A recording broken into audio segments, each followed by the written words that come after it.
చిన్ని కథలు చెప్పనాకి స్వాగతం. అహంకారి ఏనుగు చీమల కథ. ఒక అడవిలో ఒక చీమల దండు ఉండేది. ఆ చీమలు ఎప్పుడు కూడా కలిసి ఆహారం కోసం వెతుక్కుంటూ వెళ్ళేవి గుంపుగా. అవి రోజు ఒకదాని వెనక ఒకటి నడుస్తూ వెళ్ళేవి ఆహారం కోసం. అయితే అదే అడవిలో ఒక ఏనుగు కూడా ఉండేది. ఆ ఏనుగుకి అహంకారం ఎక్కువ. పెద్ద పెద్ద జంతువులను సైతం కాతర్చేయనట్టుగా ప్రవర్తిస్తూ ఉండేది ఆ అహంకారి ఏనుగు. అయితే ఒకరోజు ఆ చీమల దండు వెళ్ళే సమయంలోనే ఏనుగు కూడా ఆ దారిలో రాసాగింది. ఏనుగు పక్క నుంచి వెళ్లకుండా చీమల మీద నుంచి నడుచుకుంటూ వెళ్ళిపోయింది. చీమలు ఆగమంటూ ఎంత ప్రార్థించి అడిగినా కూడా ఏనుగు వినకుండా చీమల మీద నుంచి నడుచుకుంటూ వెళ్ళిపోయింది.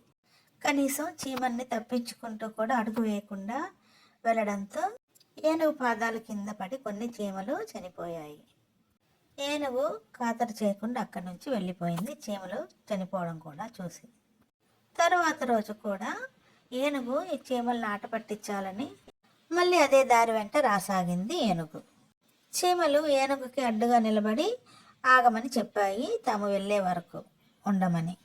కానీ పొగరుబోతు ఏనుగు వినకుండా మళ్ళీ చీమల మీద నుంచి నడిచి వెళ్ళిపోయింది. ఏనుగు కాళ్ళ కింద పడి చనిపోయాయి మళ్ళీ కొన్ని చీమలు. చీమలన్నీ ఒక చోట సమావేశం అయ్యాయి. ప్రతిరోజు ఏనుగు పొగరుతో దుర్బుద్ధితో ఇలా చేస్తుంది, ఏనుగుకి ఎలా అన్న బుద్ధి చెప్పాలని అన్నీ తీర్మానం చేసుకున్నాయి. ఎప్పటిలాగానే చీమలు ఆహారం కోసం బయలుదేరాయి. మళ్ళీ ఎప్పటిలాగానే ఏనుగు ఆ దారి నుండి రాసాగింది కావాలని. ఈసారి చీమలు ఏనుగుని ప్రశ్నించకుండానే గబగబా ఒక్కొక్క చీమ కలిసి ఏనుగు మీదకి ఎక్కసాగాయి. ఏనుగు కాళ్ళ మీద నుంచి, తోక మీద నుంచి, తొండం మీద నుంచి చీమలన్నీ బాకసాగాయి. కొన్ని ఏనుగు తొండంలోకి దూరాయి, మరికొన్ని ఏనుగు చెవులోనికి దూరాయి. ఇలా గుంపులు గుంపులుగా చీమలన్నీ ఏనుగుని ఆక్రమించి ఏనుగుని కుట్టసాగాయి. హఠాత్తుగా జరిగిన ఈ సంఘటనకి ఏనుగు బెత్తరపోయింది.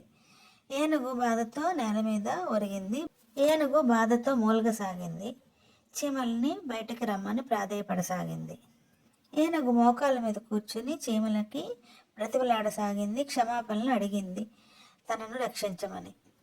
మీ ఆకారాన్ని చూసి మీ శక్తిని నేను తక్కువ చేశాను, మీకు నీచంగా చూశాను, నన్ను క్షమించండి అని అడిగింది ఏనుగు. మంచి మనసు కలిగిన చీమలు ఏనుగుని బుద్ధిగా ఉండమని చెప్పి క్షమించి వదిలేశాయి.